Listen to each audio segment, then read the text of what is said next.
সবুজে ঘেরা এক সুন্দর জঙ্গলে একটি ছোট্ট খরগোশ থাকত।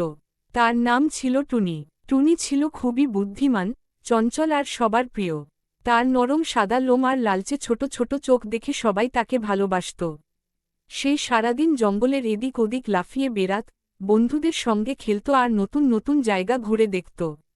একদিন সকালে টুনি খাবারের খোঁজে জঙ্গলের একটু গভীরে চলে গেল। সেখানে সে দেখতে পেল অনেক তাজা গাজর আর নরম সবুজ ঘাস। আনন্দে সে লাফিয়ে উঠল, কিন্তু ঠিক তখনই ঝোপের আড়াল থেকে এক ধূর্ত শিয়াল বেরিয়ে এল।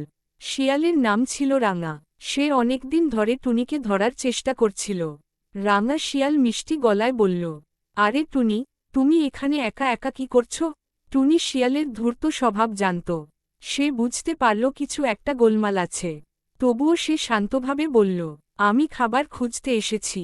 শিয়াল হেসে বলল, এই জায়গায় তো আরও বড় গাজরের ক্ষেত আছে। চাইলে আমি তোমাকে দেখিয়ে নিয়ে যেতে পারি। টুনি একটু ভেবে বুঝল, শিয়াল নিশ্চয়ই তাকে ফাঁদে ফেলতে চাইছে। তখন সে নিজের বুদ্ধি খাটিয়ে বলল, চলুন, তবে আগে আপনি সামনে যান, আমি পেছনে পেছনে আসছি। শিয়াল মনে মনে খুব খুশি হল। সে ভাবল, আজ আর খরগোশটি তার হাত থেকে বাঁচতে পারবে না। কিছুদূর যাওয়ার পর তারা একটি পুরনো কুয়ার কাছে পৌঁছাল। টুনি আগেই এই কুয়াটির কথা জানত। হঠাৎ টুনি ভয় পাওয়ার ভান করে বলল, শিয়াল ভাই, সাবধান, এই কুয়ার মধ্যে আরেকটা বড় শিয়াল থাকে। সে খুব রাগী, আমি তাকে একটু আগে দেখেছি। রাঙা শিয়াল অবাক হয়ে বলল, কি, আরেকটা শিয়াল? এই জঙ্গলে আমার চেয়ে বড় কেউ নেই। টুনি বলল, বিশ্বাস না হলে কুয়ার ভেতর তাকিয়ে দেখুন। শিয়াল তাড়াতাড়ি কুয়ার ভেতর তাকাল। পানির মধ্যে নিজের ছায়া দেখে সে ভাবল সত্যিই আরেকটি শিয়াল আছে। রাগে সে চিৎকার করে উঠল। পানির ভেতরের প্রতিধ্বনি শুনে তার রাগ আরও বেড়ে গেল। সে মনে করল নিচের শিয়ালও তাকে চ্যালেঞ্জ করছে। রাগের মাথায় রাঙা শিয়াল কুয়ার ভেতর লাফিয়ে পড়ল। কিন্তু নিচে ছিল শুধু পানি। সে সাঁতার কাটতে কাটতে ক্লান্ত হয়ে পড়ল।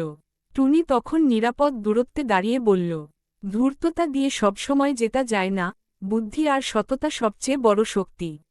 এ কথা বলে সে দ্রুত নিজের বাড়ির দিকে ছুটে গেল। জঙ্গলে ফিরে টুনি সব ঘটনা তার বন্ধুদের বলল। হরিণ, কাঠবিড়ালি, পাখিরা সবাই তার বুদ্ধির প্রশংসা করল। সেদিন থেকে সবাই বুঝল, ছোট হলেও বুদ্ধি থাকলে বড় বিপদ থেকেও রক্ষা পাওয়া যায়। এরপর থেকে টুনি আরও সাবধানে চলাফেরা করত। সে শুধু নিজের জন্য নয়, বন্ধুদেরও বিপদের সময় সাহায্য করত। জঙ্গলের সবাই তাকে সম্মান করতে শুরু করল। ছোট্ট টুনি হয়ে উঠল জঙ্গলের সবচেয়ে বুদ্ধিমান প্রাণী।